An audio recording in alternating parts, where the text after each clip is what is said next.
ये आवाज आ रही है मेरी आप सबको?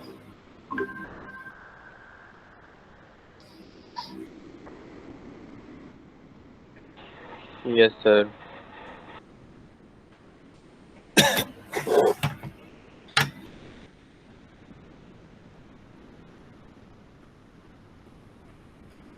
ये आपने उधर लेना है या इधर ही बैठना है? जैसे आपकी चॉइस है। फिर इधर ही आ जाए यार।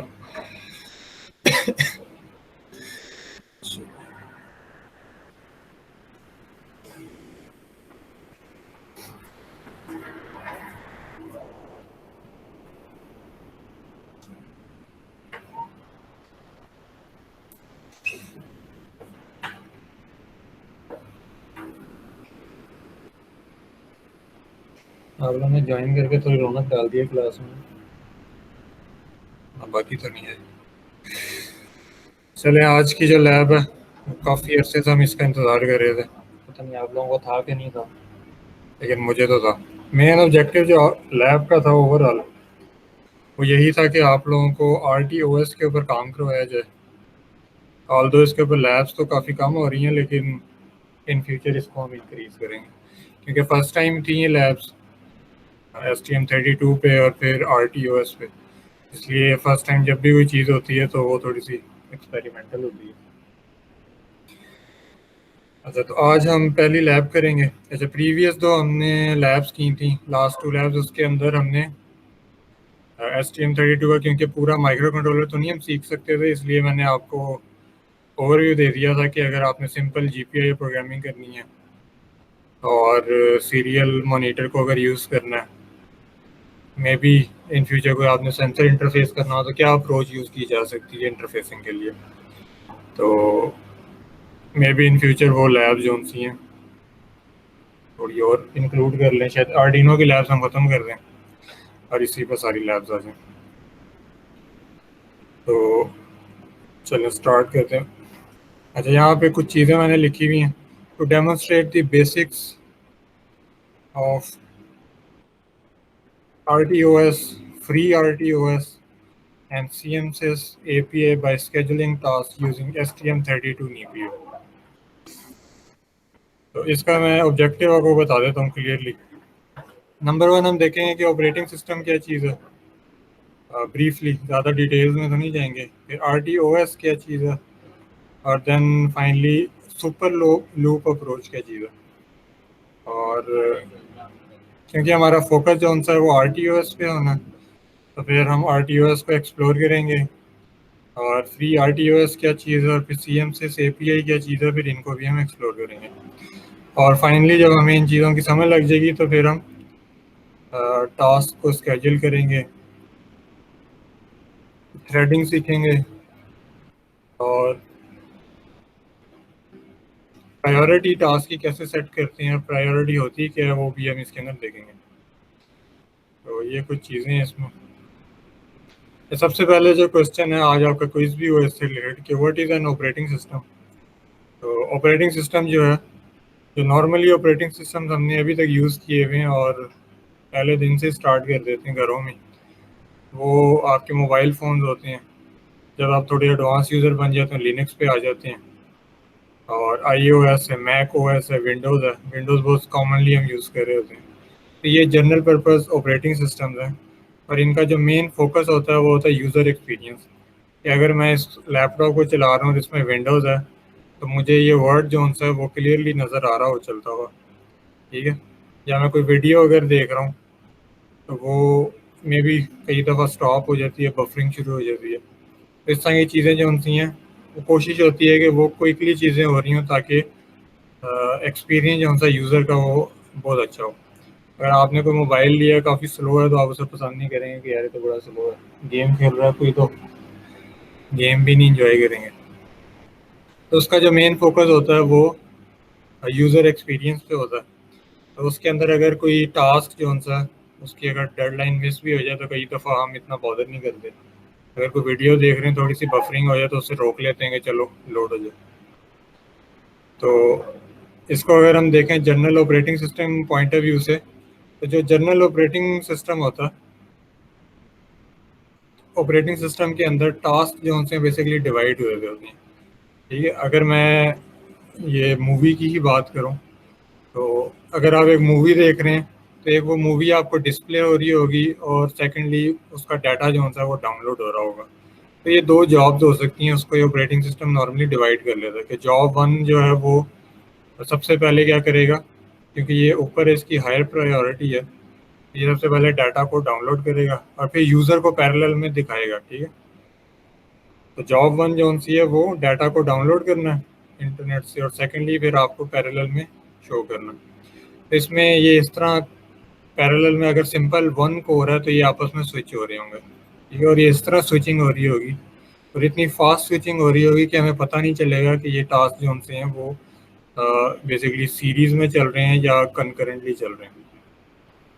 तो ये जो इनको स्विच कर रहा होता है, तो यहाँ पे एक ये थर्ड जॉब जो शो हो रही है जो कि ऑपरेटिंग सिस्टम है।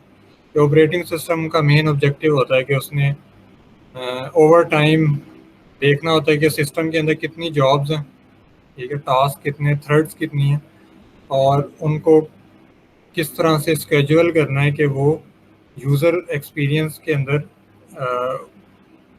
इम्प्रूवमेंट ला सके। तो ये बेसिकली जनरल ऑपरेटिंग सिस्टम का काम होता है। और जो ये बीच में स्विचिंग हो रही होती है जॉब वन से जॉब टू में, इसको हम कहते हैं कॉन्टेक्स्ट स्विचिंग। कि पहले जॉब वन चल रही है और कितने टाइम के बाद जॉब टू जो सी है वो स्टार्ट होगी, तो ये बेसिकली कॉन्टेक्स्ट स्विचिंग है।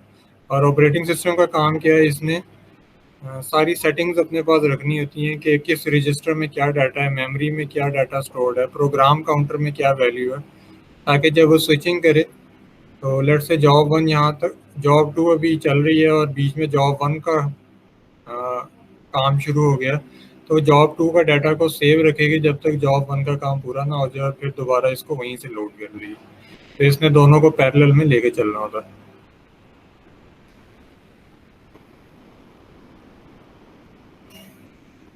दूसरी चीज़ जो हमारे पास आती है वो है रियल टाइम ऑपरेटिंग सिस्टम। और रियल टाइम ऑपरेटिंग सिस्टम का जो मेन ऑब्जेक्टिव होता है वो हार्ड और सॉफ्ट डेडलाइंस को मीट करना होता है। इसके अंदर डेडलाइंस का कंसेप्ट होता है कि आपके टास्क जो उनसे हैं वो इतने इंपॉर्टेंट है जिसके अंदर स्ट्रिक्ट टाइमिंग डेडलाइंस हैं, उसको आपने मीट करना होता है। और उसकी जो कॉमन एग्जांपल्स हैं, और वो क्या हो सकती हैं, वो कार की एग्जांपल ली जा सकती है, पेस मेकर की एग्जांपल है, और ये मार्स पे जो सा रोवर्स भेजे गए हैं उसके अंदर भी ये सारी जितनी भी चीज़ें उनके अंदर रियल टाइम ऑपरेटिंग सिस्टम चल रहे होते हैं, और ये गारंटी करते हैं कि जो स्ट्रिक्ट टाइमिंग डेडलाइन है वो इंश्योर की जाए। जबकि ऑपरेटिंग सिस्टम होता है उसके अंदर डेडलाइंस को इतना बॉदर नहीं किया जाता, उसमें चेंज आ भी जाए तो यूज़र इतना केयर नहीं करता। लेकिन कोई ऐसी जगह जहाँ पे लेट से कार है और आप कार में जा रहे हैं, और ये ऑटोमेटिक ब्रेकिंग सिस्टम इसमें इंस्टॉल्ड है, और लेट से कि इसको अगर हम जॉब में डिवाइड करें इसी एग्जांपल को, कार की एग्जांपल को, तो लेट से कि एक ऐसी जॉब है जो कि जॉब टू है, और ये मेक श्योर कर रही है कि आप की इनपुट को देखे कि आप किस तरह कार चला रहे हैं, उसके अकॉर्डिंगली आपको असिस्ट करे ब्रेक के अंदर। ठीक है, लेकिन एक सेंसर है वो आपको इनपुट देता है कि आप जो सा है कार आपकी क्रैश होने वाली है। तो आपने एक जॉब वन डिफाइन की हुई है जिसकी प्रायोरिटी जो सी है वो हायर है। तो क्या होगा कि जॉब टू को प्रीएम्प्ट करेगी जॉब वन, और आपकी कार को वो स्टॉप कर देगी, ब्रेक सप्लाई करनी शुरू कर देगी।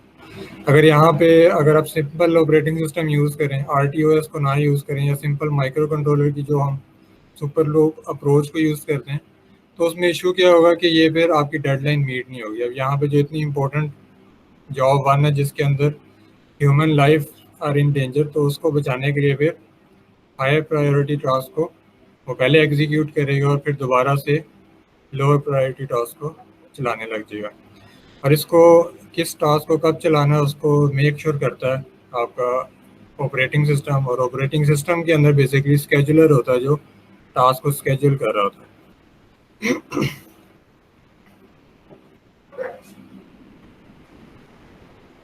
उसके बाद हमारे पास एक अप्रोच आती है, यहाँ पे एक मैंने दो चीज़ें लिखी हुई हैं, RTOS वर्सेस सुपर लूप। तो नॉर्मली जो हम प्रोग्रामिंग कर रहे होते हैं वो सुपर लूप अप्रोच में कर रहे होते हैं, और सुपर लूप अप्रोच में क्या होता है कि हमने लेट्स से एक सेंसर है, उससे डाटा रीड करना है, फिर उस डाटा को प्रोसेस करना है और फाइनली कोई आउटपुट शो कर देनी है, और मे बी उसमें कोई डिलेज हों जो हमने लूप के अंदर इंट्रोड्यूस करवाए हों। तो ये नॉर्मली हमारी सुपर लूप अप्रोच होती है कि हम एक सीक्वेंशियल कोड लिख देते हैं, और इसको भी हम रियल टाइम बना सकते हैं अगर हम इंटरप्ट्स को ऐड कर लें। लेकिन इंटरप्ट्स के अंदर जो मेजर इशू है वो ये है कि जब भी आप इंटरप्ट सर्विस रूटीन में जाते हैं तो उसके अंदर बहुत शॉर्ट टाइम होता है कि आप उसमें कोई कैलकुलेशंस कर सकें। तो मैंने प्रीवियसली भी आपको बताया था कि इंटरप्ट जो से हैं उसके अंदर आप बहुत ज़्यादा देर स्टे नहीं कर सकते, और लेट्स से कि आप इंटरप्ट में कोई ऐसा कोड लिख देते हैं कम्युनिकेशन का कि डाटा जब तक आए ना आप आगे ना बढ़ें, तो आपका जो माइक्रो कंट्रोलर है वो क्रैश कर जाएगा। तो इंटरप्ट्स वाली जो अप्रोच है उसके अंदर बहुत मिनिमम हमें ऑपरेशंस परफॉर्म करने होते हैं। तो यही बात यहाँ पे लिखी है, ISR always have to be very short and don't allow to wait. So for slow communication interfaces as this would block the execution of the main loop. इसी में अगर हम एडवांटेजेस देखें RTOS के और डिसएडवांटेज, तो वो क्या हो सकते हैं। RTOS को कब प्रेफर करना चाहिए। नंबर वन तो ये है कि जब आप सिंपल माइक्रो कंट्रोलर्स हैं आपके पास 8 बिट और 16 बिट माइक्रो कंट्रोलर्स, और उनके अंदर रोम और रैम जो सी है वो काफ़ी कम है, तो तब आप सिंपल जो सुपर लूप अप्रोच है उसको आप यूज़ कर सकते हैं। उसको हम कहते हैं बेयर मेटल प्रोग्रामिंग, जिसमें असेंबली लैंग्वेज की प्रोग्रामिंग आ जाती है, सी प्रोग्रामिंग आ जाती है। लेकिन आपके पास कोई ऐसा माइक्रो कंट्रोलर है जो कि 32 बिट माइक्रो कंट्रोलर है, उसके अंदर processing power along with resources जो कि आपकी रैम है और रोम है, ये दोनों अगर आपके पास सफिशेंट हैं तब आप RTOS को यूज़ कर सकते हैं, और यहाँ पर भी बेयर मेटल प्रोग्रामिंग आप लोग कर सकते हैं।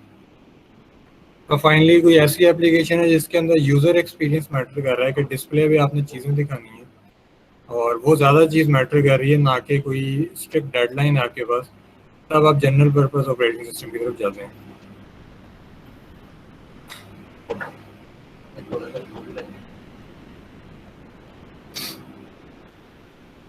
अच्छा, तो यही यहाँ पे कुछ चीज़ें बताई हुई हैं। An RTOS can make life easier in the following situations. If there are multiple slow tasks that need to be run in parallel, like different communication interfaces, a state machine to keep track of each task can get very complicated. Dedicated tasks with a scheduler make the implementation more straightforward. तो scheduler जो उनसे communication task चल रहे हैं वो parallel में switching होती रहेगी और वो टास्क जो उनसे परफॉर्म होते रहेंगे। High level communication like IP networking and Bluetooth will almost certainly require an RTOS environment. You might also be interested in the package that comes with an RTOS, for example the drivers. कुछ built-in drivers हैं, ये मैंने भी explore नहीं किए हुए, लेकिन RTOS के साथ drivers आते हैं जो कि काफ़ी हेल्पफुल होते हैं। तो ये ड्राइवर्स बेसिकली ये ब्लूटूथ का कोई ड्राइवर हो सकता है, कम्युनिकेशन से रिलेटेड ये ड्राइवर्स होते हैं। और सुपर लूप अप्रोच जो सी है वो नॉर्मली तब यूज़ की जा सकती है जब आपका जो टास्क हैं वो बहुत थोड़े से हैं और उनको आपको पैरेलल में रन करने की ज़रूरत नहीं है। और सेकेंडली जब आपके पास रैम वगैरह जो सी है वो काफ़ी मिनिमम, लेट्स से 2 किलोबाइट्स की आपके पास रैम है, तो तब आप RTOS को जो है वो चला ही नहीं सकते, क्योंकि RTOS का जो ऑपरेटिंग सिस्टम है वो खुद से कुछ मेमोरी रिक्वायरमेंट्स होती हैं। For short high priority task that need to interrupt a slow main loop, a simple multitasking using ISR can be sufficient and easier to maintain. अगर आपका कोई ऐसा टास्क है जैसे कि हम ब्लिंकिंग LED का जो टास्क करते रहे हैं उसके अंदर हमने अगर किसी इनपुट से डाटा रीड करना है, कोई हार्डवेयर इंटरप्ट आया तो वो सिंपल हम एक बिट को रीड कर रहे हैं तो उससे इतना फ़र्क नहीं पड़ता। लेकिन जब कम्युनिकेशन प्रोटोकॉल्स आ जाते हैं जैसे UART है, अगर आप उसका कोड जो सा वहाँ पे लिख देंगे तो वो आप खुद से नोटिस कर सकते हैं, बल्कि लिख के भी देखिएगा। जब आप इसके अंदर ISR की कोडिंग करेंगे आप लोग नोटिस करेंगे कि एक प्रोग्राम जो सा वो क्रैश हो जाता है। अगर किसी ने आर्डिनो के अंदर ट्राई किया हुआ है ये, तो उसको आइडिया होगा उसका। अच्छा, task scheduling. Free RTOS allows us to set priorities for task. अच्छा, फ्री आर्टोस अभी हमने देखा नहीं क्या चीज़ है, लेकिन ये कुछ चीज़ें आ गई हैं पहले। तो फ्री आर्टोस बहरहाल एक सॉफ्टवेयर, इसका आगे मैं बताऊंगा अभी। इसका क्या मेन ऑब्जेक्टिव होता है कि ये इसका एक पार्ट है ये कि आप टास्क शेड्यूल कर सकते हैं और उन टास्क की प्रायोरिटीज रख सकते हैं, which allows the scheduler to preempt lower priority tasks with higher priority tasks। तो अगर आपके पास मल्टीपल टास्क जो से हैं वो आपने लेट से डिवाइड कर लिए हैं कि टास्क ए जो सा वो डाटा कलेक्ट करेगा, टास्क बी जो सा उसको डिस्प्ले करेगा, और टास्क सी लेट से कुछ डाटा के कोई ऑपरेशन परफॉर्म करेगा। ये सारे पैरेलल में चल रहे हैं। तो इसके अंदर जो टास्क जो सा जिसकी हाई प्रायोरिटी होगी, लेट से आपके पास पहले डाटा आएगा तो आप उसको शो करेंगे, तो आपने इनकी प्रायोरिटीज़ रखी हुई होंगी। तो ये जो फ्री आर्टोस है ये आपको अलाउ करता है कि डिफरेंट टास्क की डिफरेंट प्रायोरिटी रख लें, ताकि जिसकी हाई प्रायोरिटी है, लेट से आप डाटा शो कर रहे हैं, एकदम से डाटा रिसीव करने का वक्त आ गया, तो आप ऑटोमेटिकली उसमें स्विच कर, स्केड्यूल खुद ही स्विच कर देगा उसमें और डाटा रिसीव करके आपको और स्विचिंग कर देगा टास्क 3 में। हर टास्क अपनी प्रायोरिटी पे चल रहा होगा, उसके बाद टास्क 3 में शो कर देगा। तो मल्टीटास्किंग जब हम कर रहे होते हैं तो ये कुछ इस तरह से आपको शो हो रहा था कि ये पैरेलल में सारे अपने इनफाइनाइट, ये जो लूप आपको शो हो रहा है ये इनफाइनाइट लूप है। ये टास्क है चलता जा रहा, चलता जा रहा, चलता जा रहा, ठीक है। तो ये एंड नहीं हो रहा। ये एंड कब होंगे? जब ये गिव अप करेंगे अपनी टाइम स्लाइस को।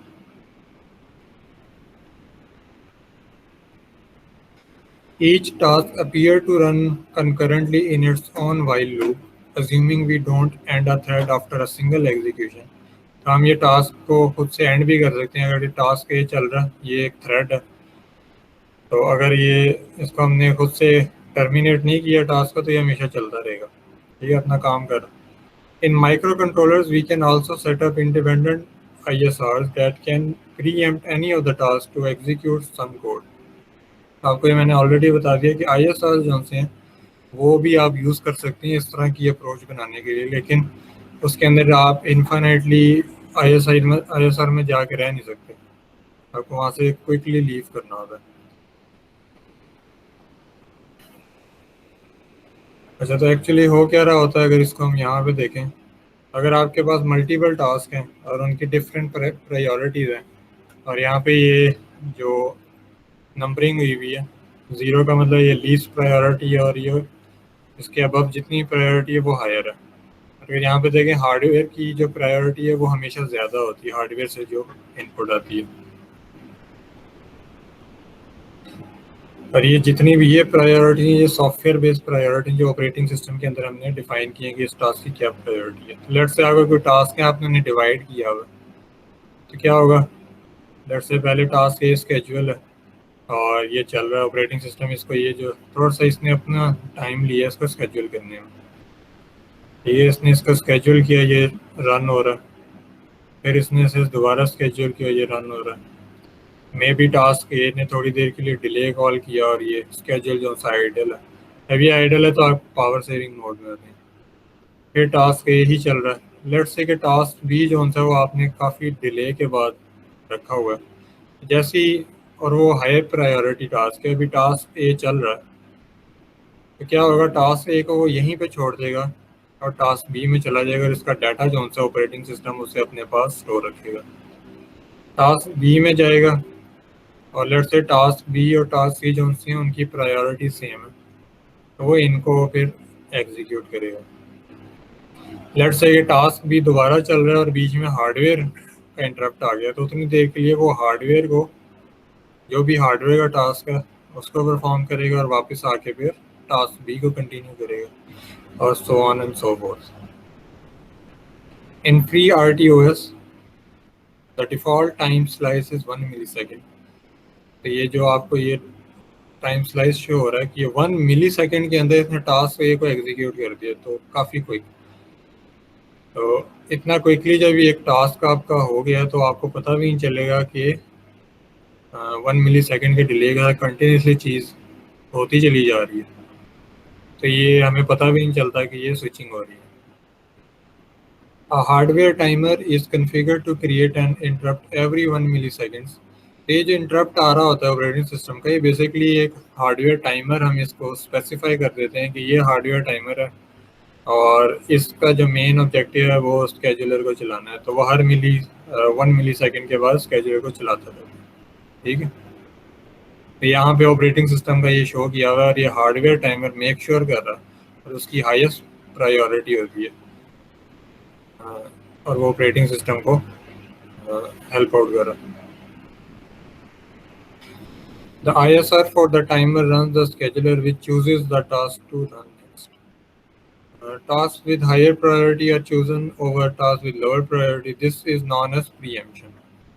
Preemption simply क्या चीज़ है कि जो टास्क ए चल रहा है उसने अपना टाइम स्लाइस को गिव अप नहीं किया, बल्कि जैसे ही टास्क बी आया वो प्रीएम्प्ट कर रहा है उसने, क्योंकि उसकी प्रायोरिटी ज़्यादा है तो वो खुद से स्केड्यूल हो जाएगा और उसको रन करेगा। ये थ्योरी मेरे ख्याल से आप लोगों ने पढ़ ली होगी कुछ ना कुछ। अच्छा, अगर दूसरी चीज़ यहाँ पे है, ये मैंने बहरहाल चीज़ें फिर भी ऐड की हुई। अच्छा, टास्क बी और टास्क सी अगर इनकी सेम प्रायोरिटी है तो फिर ये राउंड रॉबिन हुड की फॉर्म में चल रहे होते हैं। राउंड रॉबिन फैशन ये होता है कि जो टास्क पहले स्केड्यूल हो गया वो पहले एग्जीक्यूट हो जाएगा, जो बाद में हुआ वो बाद में एग्जीक्यूट हो जाएगा।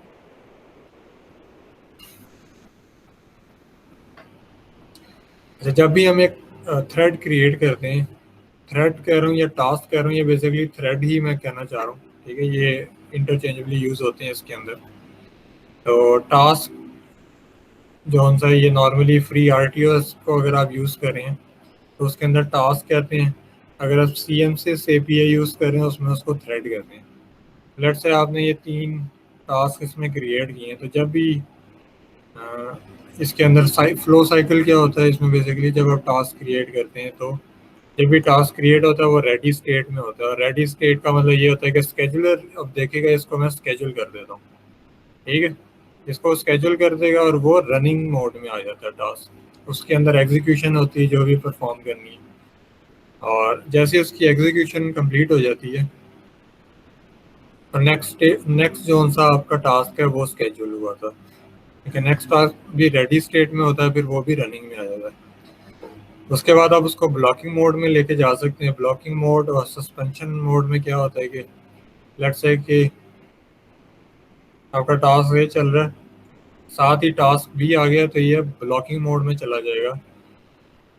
इसको यहीं पे ब्लॉक कर दिया जाएगा ताकि टास्क भी जिसकी प्रायोरिटी ज़्यादा है वो एग्जीक्यूट हो जाए। और सस्पेंशन में क्या होता है कि टास्क ये खुद अपने आप को हम इसको फोर्स करते हैं कि ये सस्पेंड हो जाए, ताकि किसी और से टास्क भी चल रहा है और ये चलता ही चला जा रहा है, तो हम इसको खुद से सस्पेंड कर सकते हैं कि आप यहाँ पे स्टॉप हो जाए और टास्क भी जो है वो स्टार्ट हो जाए। तो ये कुछ इसके अंदर स्टेट्स होती हैं। अच्छा, free RTOS versus CMSIS RTOS। Free RTOS क्या है? फ्री RTOS एक कंपनी ने रियल टाइम ऑपरेटिंग सिस्टम बनाया जो कि अब अमेज़ॉन के पास है और ये बहुत पॉपुलर है, और ये काफ़ी सारे माइक्रो कंट्रोलर्स में ESP32 में भी ये यूज़ हो जाता है और STM32 में भी यूज़ होता है और काफ़ी सारों में भी यूज़ होता है। मुझे अभी तक इनका ही नॉलेज है। और अमेज़ॉन जो सा बेसिकली ये इसके अमेज़ॉन के जो डेवलपर्स हैं वो इसको मेंटेन करते हैं और इसकी सपोर्ट प्रोवाइड करते हैं। फ्री RTOs की जो सी प्रॉपर लाइब्रेरीज हैं वो आप यूज़ करके इसके अंदर जितने भी ऊपर आपको कॉन्सेप्ट बताए हैं चंदे, वो आप इसके अंदर इम्प्लीमेंट कर सकते हैं। और काफ़ी सारे कॉन्सेप्ट्स हैं जो कि हम फर्दर लैब्स में देखेंगे। It is important to understand how STM32Cube IDE has bundled free RTOs। मैंने आपको शायद पहली लाइन में बताया था कि इसमें free RTOs built in available है। और फ्री RTOs जो सा, while free RTOs is an underlying software framework that allows for switching tasks, scheduling, etc., we won't be making call to free RTOS directly. तो हम free आरटीओएस की जो API है, और इससे क्या मुराद है ये मैं आपको बता देता हूँ।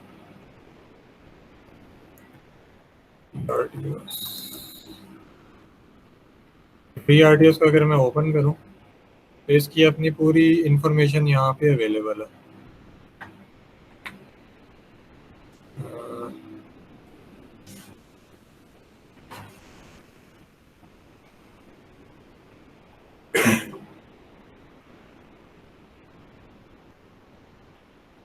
तो ये अगर देखें यहाँ से आप सारी चीज़ें पढ़ सकते हैं, और कोई भी आपने चीज़ इम्प्लीमेंट करनी, क्यूज़ इम्प्लीमेंट करनी, सारी उनकी इंफॉर्मेशन भी यहाँ पे अवेलेबल है।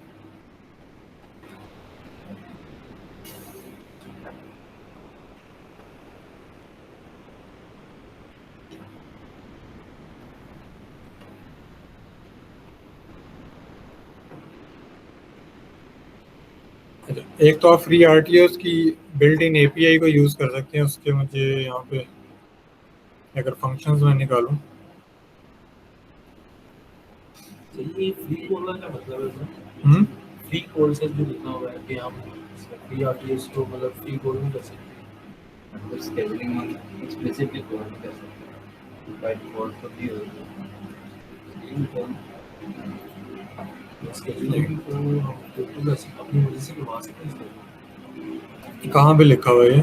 सर वो वर्ड भी लिखा हुआ है सर, लास्ट लाइन से we won't be making calls to free RTOs directly। अच्छा, ये जो बात लिखी है we won't be making calls to free RTO directly, इसका मतलब ये है कि यही चीज़ मैं आपको दिखाने लगा था अभी कि ये फ्री आरटीओस को अगर आप यूज़ करें डायरेक्टली तो इसके अपने फंक्शंस हैं। लेट्स से मैंने कोई टास्क क्रिएट करना है तो मुझे फंक्शन कॉल करना पड़ेगा एक्स टास्क क्रिएट, ठीक है। इसको आप यहाँ से इसके पैरामीटर्स देख सकते हैं और टास्क को क्रिएट कर सकते हैं, और ये क्या क्या इसमें इंफॉर्मेशन है, ठीक है। तो हम इसको नहीं यूज़ कर रहे होंगे, इसको नहीं यूज़ करेंगे, इसकी जगह हम यूज़ कर रहे होंगे जी CMSIS RTOS।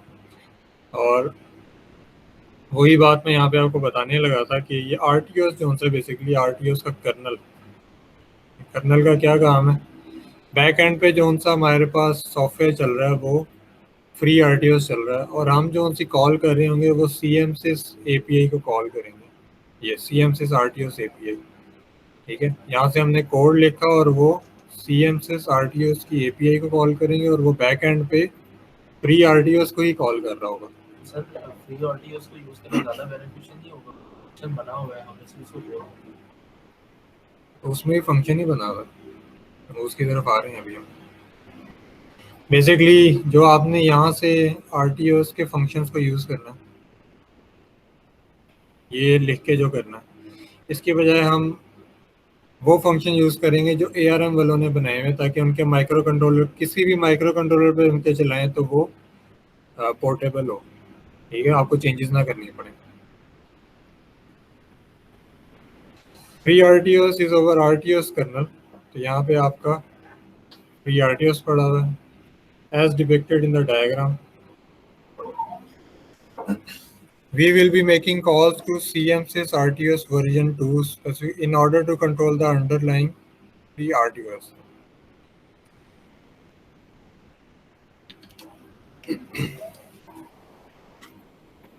तो CMSIS की जो API की मैं आपको बात कर रहा हूँ उसके अंदर भी यही काम हो रहे हैं, लेकिन थोड़े से फंक्शंस के नेम डिफरेंट हैं।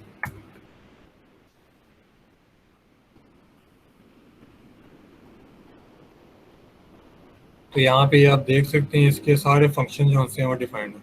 तो इसमें अगर आपने कोई थ्रेड बनानी है तो वो इसकी आप API को रेफरेंस के लिए यूज़ कर सकते हैं। ये सारी इंफॉर्मेशन यहाँ पे डिफरेंट म्यूटेक्स कैसे आप यहाँ पे बना सकते हैं, सेमाफोर्स कैसे क्रिएट हो सकते हैं, तो ये मेमोरी मैनेजमेंट कैसे देखी जा सकती है, तो ये सारे यहाँ पे फंक्शन जो हैं वो अवेलेबल है। हम इसमें चाहते हैं कि देख सकेंगे, लेकिन लेट्स सी।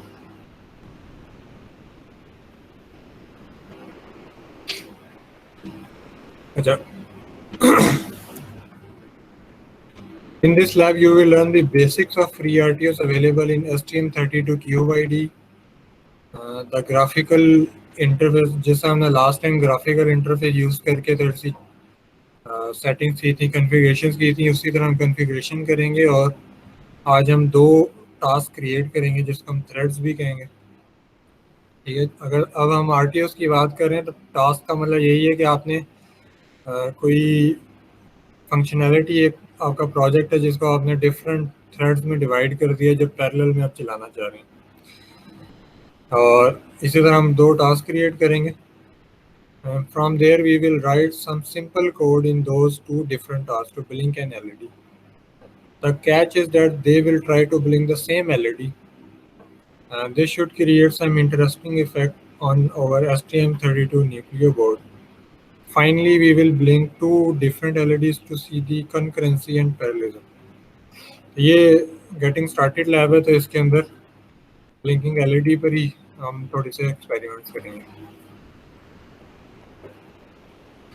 अच्छा, अगर प्रोजेक्ट में आए हम,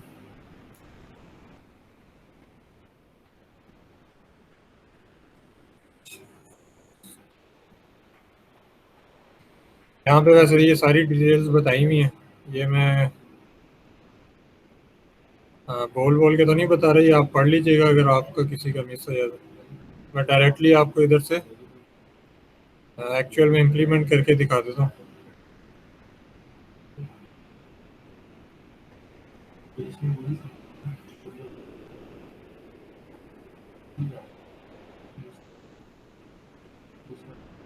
तो सबसे पहले एक प्रोजेक्ट बना लेते हैं।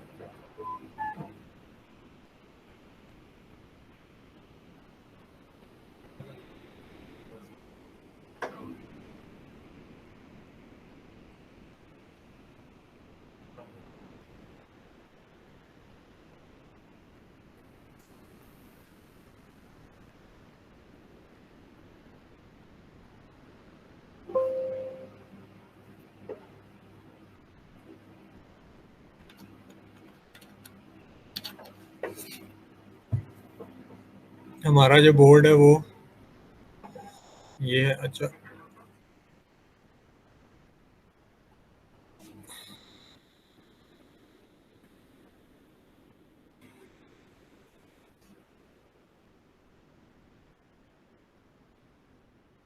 क्वेश्चन आ रही है सी कोई भी सेट कर लें,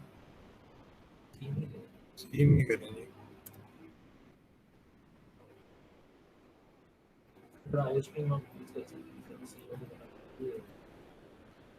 ये आपने यूज करनी है,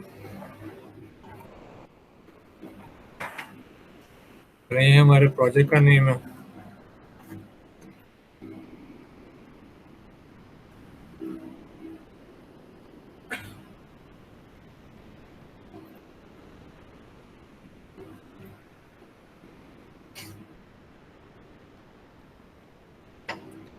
अच्छा, मिडल वेयर में सबसे पहले जब हमने फ्री RTOs को यूज़ करना है तो इसको इनेबल करना पड़ेगा। उसके लिए हम मिडल वेयर में आएंगे और फ्री RTOs का ऑप्शन है, और यहाँ पे हम CM6 वर्जन 2 को इनेबल कर देंगे।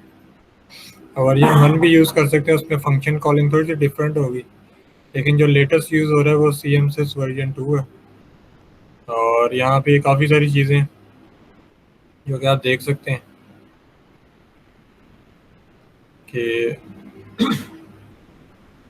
प्रीएम्पशन इनेबल रखनी है या डिसेबल। प्रीएम्पशन बेसिकली टास्क के अंदर प्रायोरिटीज़ जो सी हैं वो रखनी है कि नहीं रखनी, और फिर स्टैक साइज़ कितना होना चाहिए, 128 वर्ड्स का है। इसकी डिटेल में अभी मैं नहीं जाऊँगा। आते हैं हम डायरेक्टली टास्क कैसे क्रिएट करना। तो सबसे पहले जब इसको इनेबल करते हैं एक डिफ़ॉल्ट टास्क क्रिएट हो जाता है। तो यहाँ पे कुछ चीज़ें जो आपने डिफ़ाइन करनी है, टास्क का नेम क्या है, ठीक है, और टास्क का नेम बेसिकली स्केजुलर जो सा उस नेम से इसको रिमेंबर रखेगा। इसको हम टास्क आईडी भी कह सकते हैं। और फिर एंट्री फंक्शन, जब ये टास्क जो सा है वो स्केजुअल हो जाए तो इसका एंट्री फंक्शन कौन सा कॉल बैक इसने कॉल करना। तो थोड़ा सा स्टैंडर्ड फॉलो कर लेता हूँ जो मैंने इधर बताया हुआ है कि टास्क का नेम वगैरह क्या रखना है, ताकि वो लेट्स से कि ब्लिंक 01 पहला टास्क है हमारा, और इसका जो एंट्री फंक्शन है वो है स्टार्ट ब्लिंक 01। ये फर्स्ट टास्क है, इसकी प्रायोरिटी जो सी है यहाँ से आप प्रायोरिटी चेंज कर सकते हैं, ठीक है। काफ़ी सारी प्रायोरिटीज़ हैं, अभी हमने इसकी नॉर्मल प्रायोरिटी रखी है। जो स्टैक साइज है वो है 128 वर्ड्स, और 128 वर्ड्स, वन वर्ड जो सा है वो 4 बाइट्स का होता है, तो इसको 4 से मल्टीप्लाई करेंगे तो उतने बाइट्स आपके पास निकलेंगे। तो अगर इसको कैलकुलेटर से हम निकालें 512 बाइट्स जो से हैं वो इस टास्क के लिए वो स्टैक के अंदर रख लेगा। ठीक है, स्टैक में नहीं, हीप मेमोरी के अंदर। हीप मेमोरी के अंदर ये एक प्रॉपर ब्लॉक बनता है, ये अपनी इसकी अलग डिटेल्स है। आपके पास जो रैम के अंदर मेमोरी होती है उसके अंदर स्टैक की मेमोरी होती है, स्टैटिक मेमोरी होती है और हीप मेमोरी होती है। हीप मेमोरी जो सी है वो डायनेमिकली एलोकेट हो रही होती है। तो हीप के अंदर ये इसका टास्क के लिए मेमोरी को एलोकेट करता है और उसके अंदर फर्दर स्टैक होता है इसकी अपनी मेमोरी का। तो 512 जो सा ये मेमोरी इसमें लेगा। चलिए ये फर्स्ट टास्क हम क्रिएट कर लेते हैं, फिर उसके बाद एक और टास्क इसमें ऐड करते हैं और वो ब्लिंक 02, इसका जो एंट्री फंक्शन है वो स्टार्ट ब्लिंक।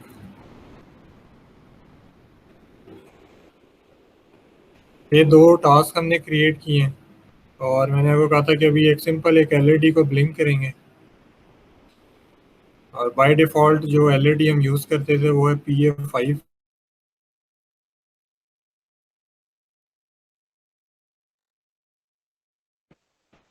आउटपुट कॉन्फ़िगर हुई हुई है। ठीक है, ये बिल्ट इन एलईडी है जो STM32 में अवेलेबल है। उसके बाद जो एक और यहाँ पे चीज़ आती है वो आपको मैंने बताया था कि इसमें टाइमर हम इसको बताते हैं कि हार्डवेयर टाइमर जो सा इसको टास्क स्केजुलर को रन कर रहा होगा। यहाँ पे आप सिस्टम में आए और यहाँ पे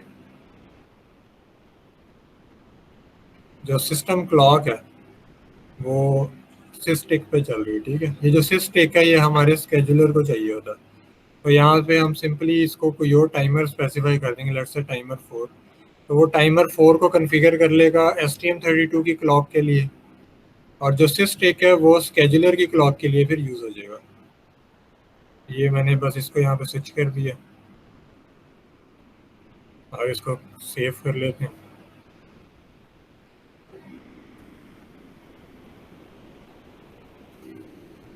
और इसका जो ये कोड है जनरेट कर देगा।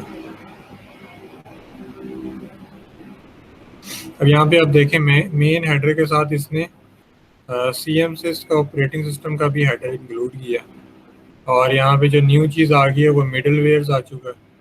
और अगर हम कोर में जाएं और सोर्स फाइल में जाएं, पहले यहाँ पे सिंपल main.c होती थी, फ्री RTOS भी इसमें इसने इंक्लूड किया हुआ।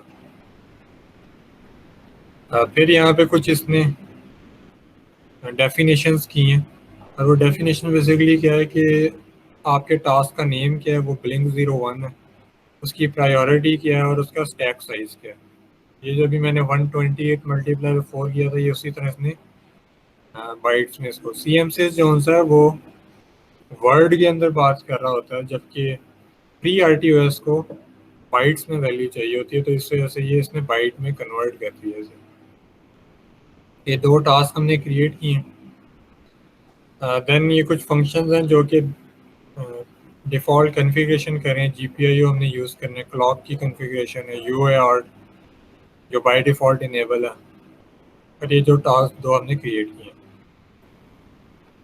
और इनके ये इनिशियलाइजेशन फंक्शन है, ये ऑलरेडी आपको पता है। तो यहाँ पे अगर हम आए तो ये सबसे पहले OS कर्नल इनिशियलाइज करता है। ठीक है, और ये इनिशियलाइज कर रहा है स्केजुलर को। ठीक है, अब ये OS कर्नल इनिशियलाइज इसको अगर हम ओपन करें, the function OS kernel initializes the RTOS kernel before it is executed, only the function may be called। तो जब भी आपने कोई पेरिफेरल यूज़ करना होता है तो उसको आपको इनिशियलाइज करना पड़ता है। अगर आप उसे इनिशियलाइज नहीं करेंगे तो वो उसकी जो प्राइमरी सेटिंग्स हैं वो सेटअप ही नहीं होंगी। तो जिस तरह ये बाकी आपके टास्क जो से हैं ये इनिशियलाइज हो रहे हैं, अगर मैं GPIO पोर्ट को इससे ऊपर यूज़ करने की कोशिश करूँगा तो वो मैं यूज़ ही नहीं कर सकूँ क्योंकि उसको इनिशियलाइज नहीं किया हुआ। तो ये टास्क की इनिशियलाइजेशन है। उसके बाद OS थ्रेड न्यू, ये बेसिकली अब हम एक थ्रेड क्रिएट कर रहे हैं और इसकी अगर आपने डिटेल्स देखनी है तो यहाँ पे थ्रेड मैनेजमेंट में OS थ्रेड न्यू।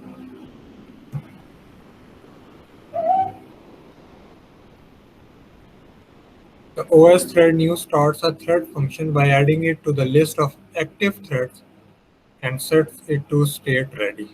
तो मैंने आपको एक डायग्राम दिखाई थी, जब भी एक टास्क आप क्रिएट करते हैं या थ्रेड क्रिएट करते हैं तो वो क्रिएट होते साथ ही रेडी स्टेट में होती है और इसमें आप आर्ग्यूमेंट्स भी पास कर सकते हैं यूजिंग दी पॉइंटर। एक पॉइंटर आपको पॉइंट करना पड़ेगा।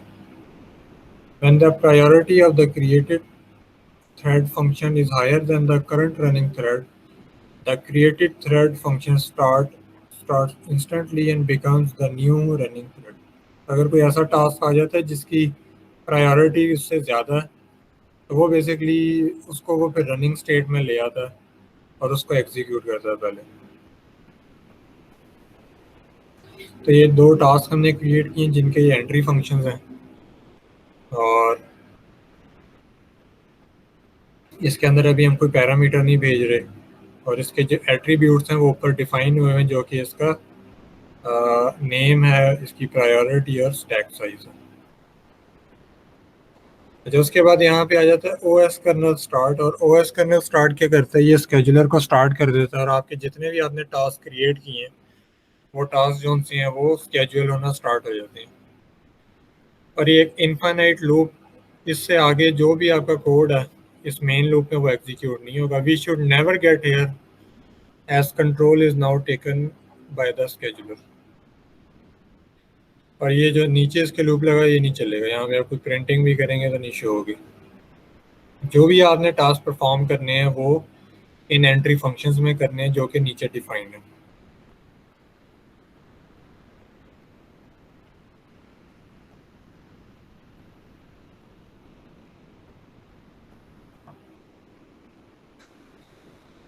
ये हमारा फर्स्ट एंट्री फंक्शन है और हमने कहा है कि ब्लिंकिंग हमने करवानी है और सिर्फ एक LED को ही ब्लिंक करना है। दोनों जो उनसे टास्क हैं वो एक ही LED को ब्लिंक कर रहे होंगे। और यहाँ पे अब जो भी आपने कोड लिखना है वो बेसिकली इस फॉर लूप, ये जो इनफाइनाइट फॉर लूप है इसके अंदर ये चल रहा होगा। और ये OS डिले क्या करता है ये भी हम देख लेते हैं।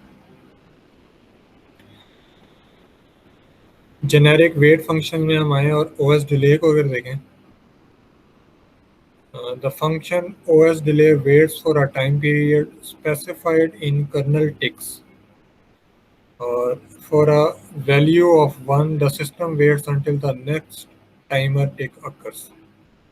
The actual time delay may be up to 1 timer tick less than specified. Calling OS1 right before the next system tick occurs, the thread is rescheduled immediately. अच्छा, यहाँ पे क्या बात हो रही है, ये बेसिकली क्या करता है कि आपने लेट से यहाँ पे कोई कोड लिखा, अब जब अपनी एग्जीक्यूशन कंप्लीट कर लेगा तो उसके बाद फिर हम OS डिले कॉल करते हैं ताकि अब इस वाले लेट से ये टास्क 1 चल रहा है तो ये 1 का मतलब है कि 1 मिलीसेकंड के लिए ये अपने टाइम को गिव अप करेगा और दूसरे टास्क को स्केड्यूल होने का मौका देगा। ठीक है, दूसरा टास्क जो है उसके बाद स्केड्यूल हो जाएगा, उसके बाद फिर ये 1 मिलीसेकंड के लिए इसको आप इंक्रीज भी कर सकते हैं। अब अगर हम लाइट को ब्लिंक करना चाह रहे हैं तो हॉल GPIO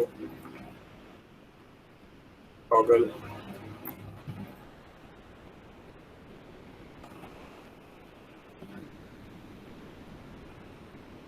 इसको हम टॉगल कर लेते हैं और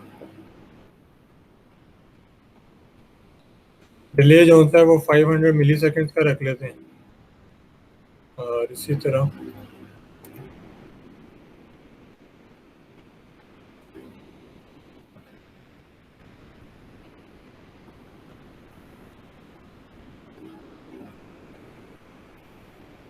तो हम ये डिले सर खुद मेंशन करते हैं सर, ये डिले कोड हुआ और सर इसके दौरान सर जो मतलब बाकी चीज़ें मतलब दूसरा अगर प्रोग्राम हमारा सर वो कॉल हो सकता है इसी डिले के दौरान, या उस स्टेट में ये बिजी रहेगा सर। ये OS डिले 500 का मतलब ये है कि 500 मिली सेकेंड के बाद ये दोबारा स्केड्यूल हो जाए। नहीं सर, मैं प्रोग्राम के अंदर कह रहा हूँ, अगर प्रोग्राम के अंदर हम दूसरा डिले यूज करते हैं तो जो मतलब सिंपल हाँ, करने के लिए करते हैं वो भी यहाँ पे मैंने वैसे बताया हुआ, उसको बता देता हूँ।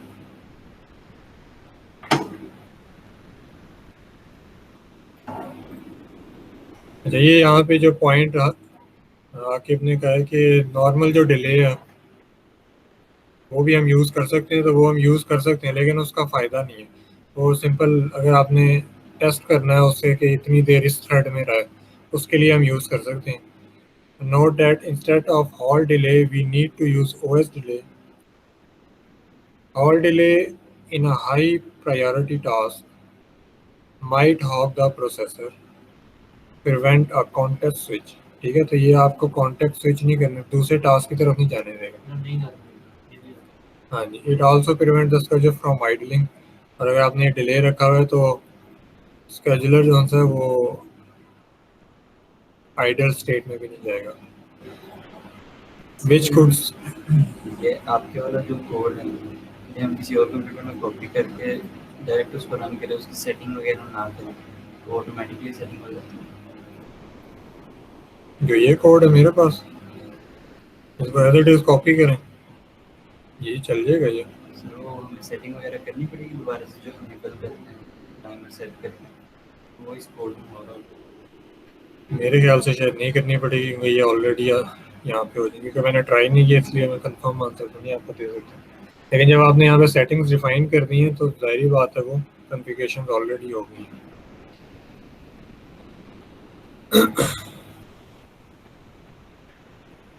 अच्छा, अब इसको हम रन कर लेते हैं और अपनी एलईडी को देखेंगे कि एलईडी के ऊपर क्या बिहेवियर आता है।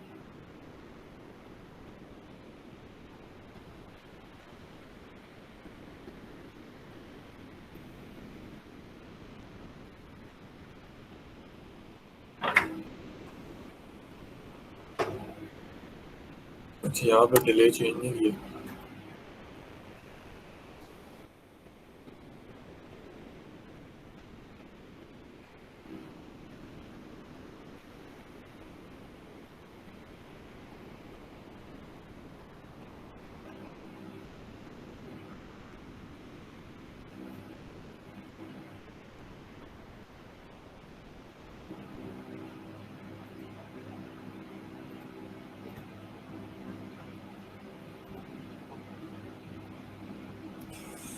जो ऑनलाइन है पता नहीं है कि नहीं है, ऑनलाइन वालों को आवाज़ आ रही है?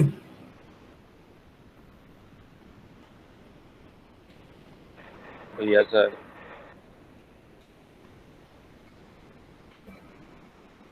आपको भी दिखा देते हैं एलईडी के ऊपर क्या इफेक्ट आ रहा है।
क्या समझ लगी आखिर?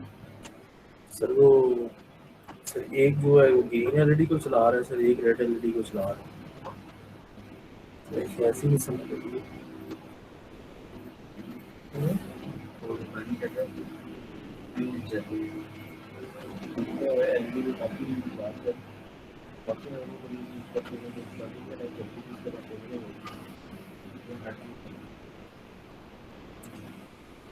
आप लोगों से गया है मोबाइल पे अपने क्लासरूम में?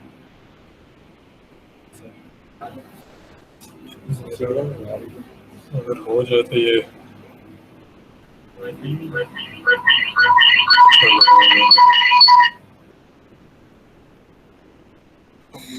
Sure.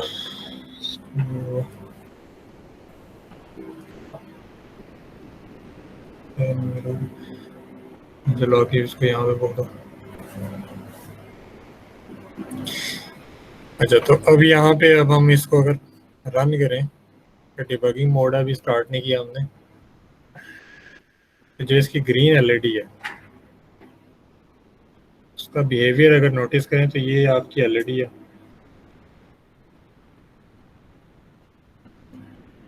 तो इसके अंदर आप बिहेवियर देखेंगे कि जो लाइट है कई दफ़ा और ये डिफरेंटली बिहेवियर भी शो हो रहा है, या डिले को चेंज करें। सर डिले बहुत काम में पता नहीं चल रहा था सर 2-3 सेकंड आपने ये कौन सा टास्क हो गया ओपन?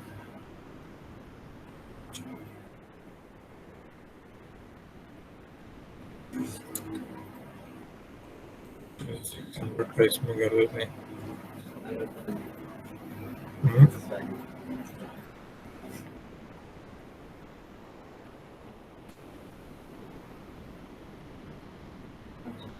एरर आ गया।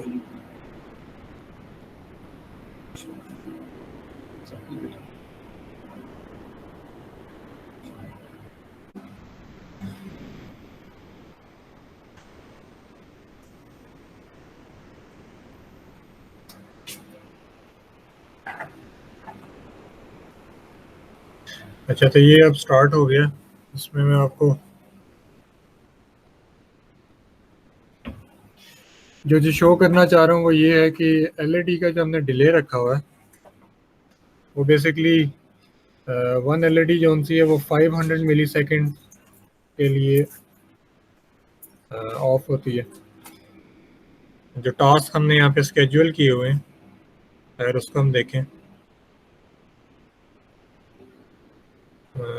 ये हैं जी हमारे टास्क। इसका अगर मैं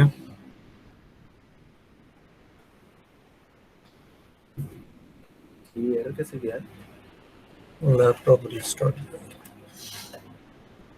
तो हमने बेसिकली क्या रखा हुआ है कि टास्क हमारा पहले स्केड्यूल होता है और 500 मिली सेकेंड्स के लिए अपने आप को सस्पेंड कर लेता है। उसके बाद क्या होता है कि दूसरा टास्क इमीडिएटली स्केड्यूल हो जाता है और लाइट जो सी है वो आपको डिफरेंटली शो होती है। इसको बल्कि और लाइट जैसी चेंज होती है वो 600 मिली सेकेंड्स के लिए अपने आप को ओएस डिले हमने कॉल कर लिया, तो 500 मिली सेकेंड्स के लिए ये डिले कॉल कर रहा है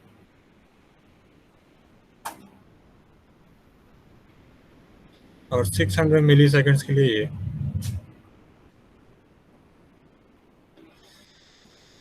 तो जैसे ही 500 मिली सेकेंड्स कम्प्लीट होते हैं तो ये जो लाइट आपकी यहाँ पे ब्लिंक हो रही है वो लाइट जो सी है आपको बिहेवियर शो कर रही है कि इसको हम कहते हैं रेसिंग कंडीशन। ये दोनों जोन से एक ही लाइट की स्टेट को चेंज करना चाह रहे हैं, इस वजह से कभी लाइट ऑन होती है और कभी ऑफ होती है। इसको अगर मैं साथ में प्रिंट आउट करके देखना चाहूँगा ये किस तरह शो हो रहा है, तो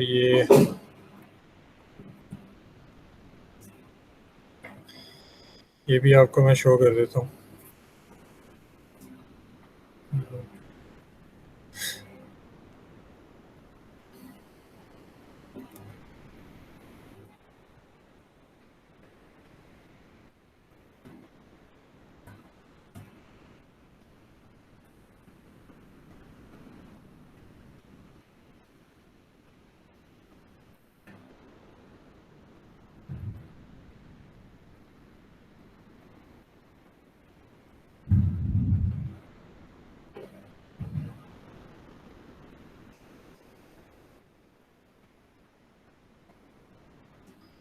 तो ये एक हम बफर बना लेते हैं।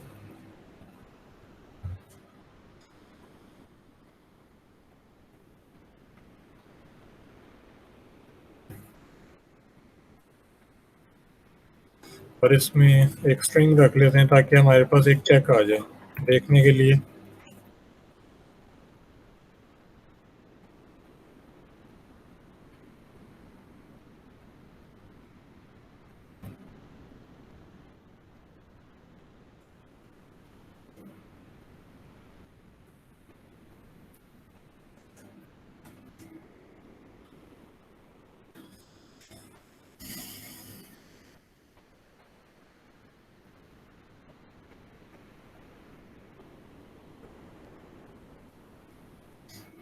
और एक दूसरा बफर है, दोनों जो वेरिएबल्स हैं इंडिपेंडेंट है, लोकल वेरिएबल्स हैं।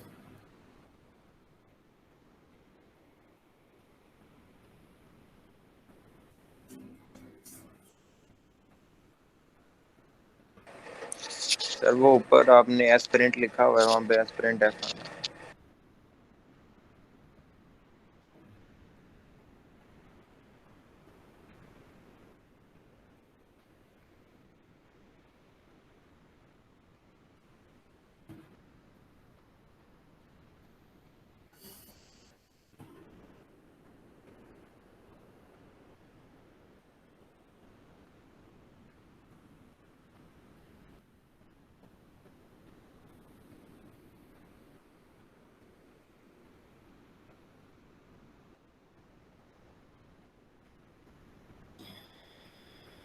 चलिए अब इसको देखते हैं।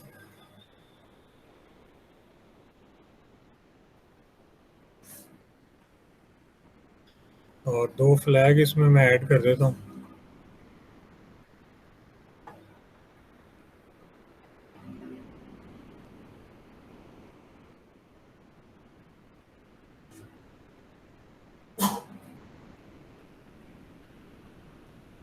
चलिए ब्रेक पॉइंट्स हमने ऐड कर दिए हैं।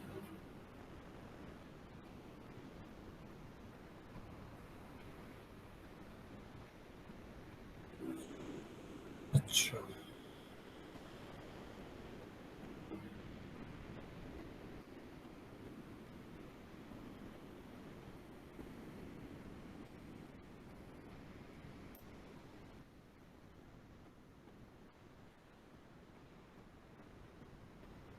COM5 पे है ये कनेक्टेड। अच्छा, एक न्यू सॉफ्टवेयर है और यूज़ करते हैं।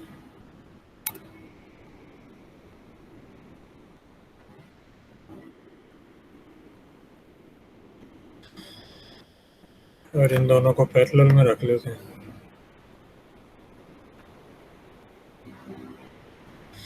तो सबसे पहले आपका ये देखें टास्क 1 रन हुआ और इसको मैंने यहाँ पे स्टॉप कर दिया, तो ये ब्लिंक 1 का शो कर रहा है। और फिर ये टास्क 2 रन हो रहा है, फिर टास्क 1, टास्क 2। ये अगर यहाँ से मैं फ्लैग्स रिमूव कर दूँ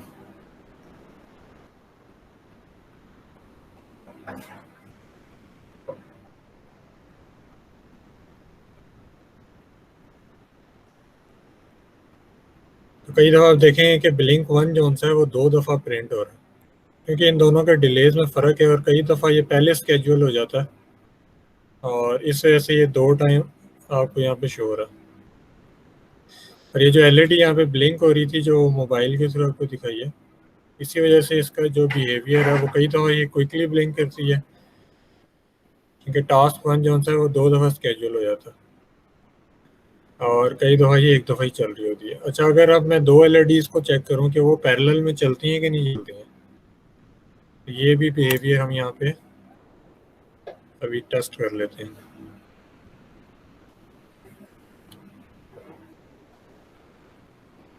ये पोर्ट 6 को भी मैंने आउटपुट बना लिया, ये पोर्ट 6, और इसको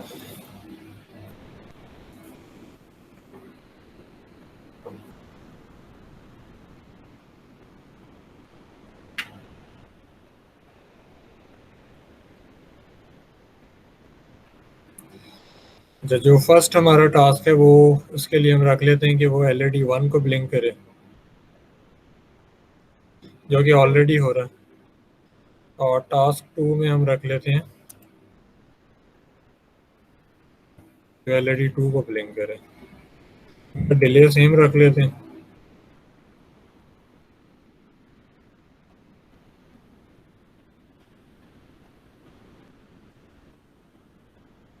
अब इसको अगर अब हम एग्जीक्यूट करें और अगर मैं दो LEDs भी कनेक्ट कर लूँ तो देखते हैं कि ये दोनों LEDs पैरेलल में रन होती हैं कि नहीं होती हैं।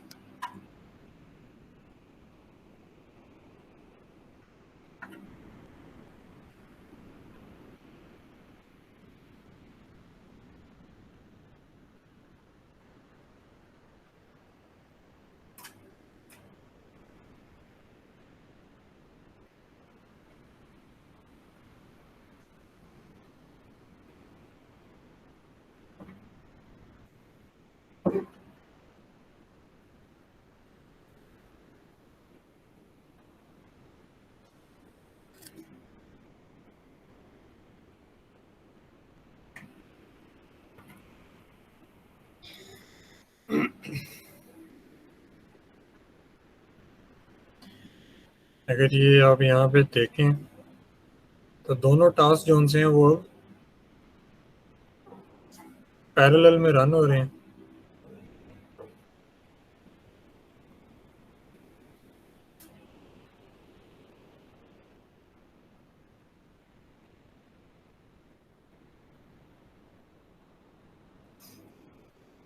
और इनके बिटवीन जो बेसिकली अगर टाइम जो ये स्पेंड कर रहे हैं वो क्या हो रहा है कि ये जो पहला टास्क जो है वो जैसे ही रन होता है वो साथ ही क्योंकि 1 मिली सेकेंड का बीच में डिफरेंस है तो ये पहला टास्क रन हुआ और उसके बाद वो 500 मिली सेकेंड के बाद दोबारा जो है वो स्केड्यूल होगा। इसके साथ ही पैरेलल में जो है 1 मिली सेकेंड के डिले के बाद दूसरा टास्क आपका स्केड्यूल हो जाता है। फिर ये बेसिकली इस तरह करके कुछ अगर देखें तो ये थोड़ा सा इस तरह आपको शो हो रहा होगा इतनी देर के लिए, या ये मैंने शायद गलत ही बनाई है। पहला टास्क आपका स्केड्यूल होगा और फिर वो आइडल स्टेट में चला जाएगा विद इन 1 मिली सेकेंड और फिर दूसरा टास्क स्केड्यूल हो जाएगा। फिर कुछ इस तरह बनेगी और जैसे ही दोबारा टाइम स्लॉट आएगी ये दोबारा स्केड्यूल हो जाएगा और इमीडिएटली ये वाला स्केड्यूल हो जाएगा क्योंकि इसके अंदर ज़्यादा काम हो नहीं रहा तो ज़्यादा टाइम इसके अंदर वो स्पेंड नहीं कर रहा, इस वजह से हमें ये पैरेलल में लग रहे हैं। ठीक है,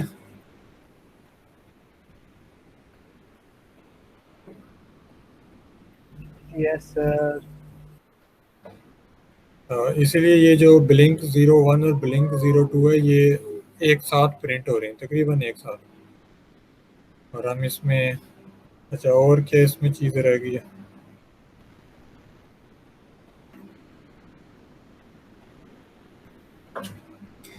अब आप लोगों के टास्क बता देते हैं अगर और कुछ चीज़ रह नहीं गई।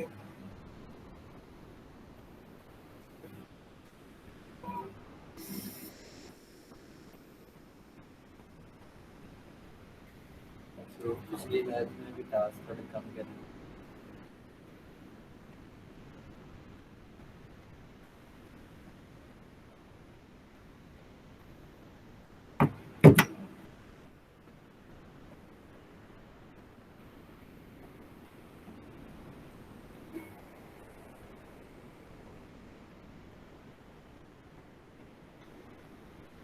अच्छा तो ये आज हमने थ्रेड्स बेसिकली क्रिएट की और देखा है कि जो कॉन्टेस्ट स्विचिंग है दो थ्रेड्स के बिटवीन वो किस तरह हो रही होती है और वो ब्लिंकिंग LED के थ्रू हमें थोड़ी सी अंडरस्टैंडिंग में नहीं है कि बेसिकली ये चल तो सीरीज में ही होती है लेकिन इसको हम सीरीज में नहीं कहेंगे क्योंकि इसको हमने पैरेलल में ले आए हैं।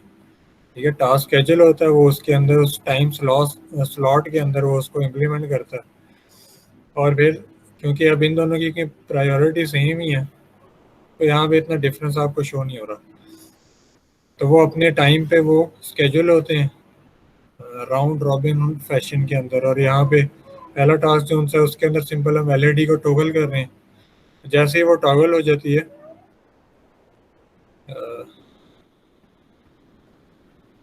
उसके अलावा इसके अंदर और कोई अहम चीज़ हो नहीं रही है। ट्रांसमिशन कर रहे हैं हम सीरियल पोर्ट पे UART के थ्रू और टॉगल कर देते हैं। उसके बाद ये साथ ही 500 मिली सेकेंड्स के लिए ये आइडल स्टेट में चला जाता है। जैसे ही 500 मिली सेकेंड कम्प्लीट होती हैं दोबारा स्केड्यूल हो जाता है।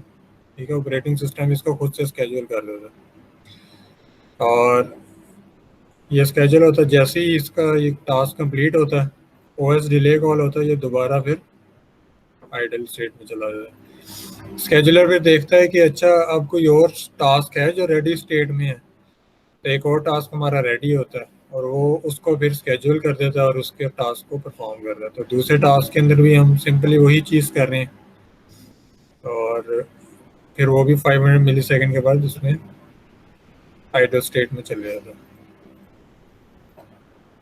अच्छा, जितनी देर के लिए ये दोनों जोन से आइडल स्टेट में है, यहाँ पे इसको हम कहते हैं पावर सेव हो रही है। स्केड्यूलर इससे कुछ भी नहीं कर रहा। ये 500 मिली सेकेंड जो बीच में हमारे पास आते हैं उसमें ये बेसिकली पावर सेविंग होती है। जब आपके कोई टास्क रखे हुए हैं, पहला टास्क तो यही है कि जो टास्क आज किया है वो आपने इसको एज इट इज़ रन करना है। देन फिर आपने इसके अंदर सीरियल कम्युनिकेशन ऐड करनी है। ये भी मैंने लगता है मैंने इसमें, अच्छा इसमें फिर आपने एक तो अच्छा यहाँ तक तो काम हमने कर लिया हुआ। आपने इसमें इंक्रीमेंट करनी है वैल्यू और डिस्प्ले करना है कि वो कितने टाइम्स इंक्रीमेंट हो रहा है। ये भी बिल्कुल सिमिलर टास्क ही है। फिर आपने यहाँ पे प्रायोरिटीज चेंज करनी है और ऑब्जर्व करना है खुद से कि प्रायोरिटी चेंज करने से क्या इफेक्ट आता है। तो यहाँ पे डिफरेंट सिनेरियोज बताए हुए हैं कि एक ही प्रायोरिटी ज़्यादा करें, दूसरे ही कम करें, डिलेज को चेंज करें और उसके अकॉर्डिंगली आपने अपनी आउटपुट शो करनी है और बिहेवियर एक्सप्लेन करनी है। फाइनली जो आपका टास्क होगा उसमें आपने दो टास्क ही क्रिएट करने हैं और एक टास्क का काम होगा कि वो UART के थ्रू डाटा को रीड करें। ठीक है, सीरियल मॉनिटर के थ्रू आप वो इनपुट का वेट कर रहे हो कि कोई इनपुट आए और वो बेसिकली इनपुट जो होगी वो इंटीजर में होगी। ठीक है, जैसे ही वो इंटीजर वैल्यू इसको मिलती है उसने क्या करना है, एक कोई आपने डिफ़ॉल्ट जो सा ये दो टास्क जो क्रिएट किए हैं उसमें बेसिकली हो क्या रही प्रीवियस टास्क ही हैं जिसमें LED ब्लिंक हो रही है। लेट्स से कि बाय डिफ़ॉल्ट आपने 1 सेकंड का डिले रखा हुआ है। ठीक है, अब आप दो टास्क क्रिएट करना चाह रहे हैं। एक टास्क का काम है कि उसने देखना है कि यूज़र हमें इनपुट दे रहा है सीरियल मॉनिटर पे UART के थ्रू कि इसका नया डिले क्या होगा। ठीक है, जैसे ही वो डिले की इनपुट आएगी पैरेलल में आपकी LED ब्लिंक हो रही है, लेट्स से 1 सेकंड के लिए ब्लिंक हो रही है। अब यूज़र ने 2 सेकंड का एंटर कर दिया, तो 2 सेकंड जब उसने एंटर किया अब आपकी LED 2 सेकंड्स के लिए बेसिकली ब्लिंक करनी चाहिए कंटिन्यूसली। ये दो आपके टास्क होंगे जो कि पैरेलल में कम्युनिकेट करेंगे। ये अब आपने करना और सीरियल इनपुट के लिए आप यहाँ से इनपुट दे सकते हैं और UART को रिसीव मोड में लेकर आए। एक टास्क आपका सिंपली डाटा रीड करेगा और प्रिंट करेगा यहाँ पे जो भी आ रही है इनपुट, और दूसरा जो सा वो हार्डवेयर के साथ कम्युनिकेट कर रहा होगा और यहाँ पे एक्चुअल में LED को ब्लिंक करेगा। ठीक है, ये आपके टास्क हैं। अगर कोई क्वेश्चन है तो पूछ लें।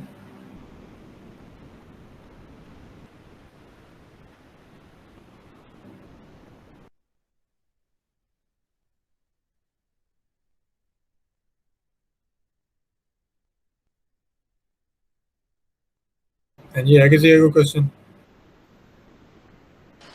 No sir. चलो ठीक है।